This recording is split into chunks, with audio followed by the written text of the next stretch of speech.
Vaatame siis täna üle ka halja trompeti. Tema on olnud pimedas keldris. Teda ma olen talve jooksul natukene ka kastnud. Nagu näha, siis tal ei ole mingeid lehti, mitte mingit elumärki. Tal on mõned oksad, vastupidi, on kuulda, kuidas on kuivad, täitsa ragisevad. Nii, näiteks siit on näha, et tal tuleb koor maha peaaegu. Need võib tagasi lõigata.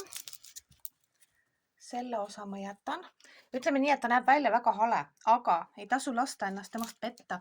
Oma kodumaal pidi ta väidetavalt kannatama ka -15 kraadi, aga siis ta pidi külmuma täitsa siia alla tagasi. Nii et tegelikult tuleb vaadata hoopis juuri. Ma olengi ta potist välja tõstnud ja siin on tema juured. Pealmised on siis sellised, aga kõige huvitavamad on need, mis siin sees on. Ja need näitavad, et need on ilusad, valged, elastsed. Et tegelikult on juurtega kõik korras. Ja ma usun, et ta ärkab ilusti ülesse, kui ta nüüd tuppa saab sooja uue mulla sisse ja siis saab hakata teda ka varsti kastma, kui see tüvi hakkab üles ärkama. Enne seda ma ka veel ei kasta, et lasen tal natuke olla.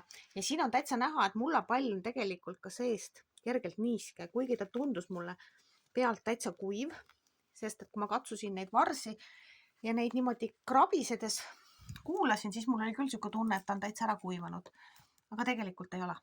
Nii et hakkame vaikselt üles äratama. Ärge laske temast ennast petta.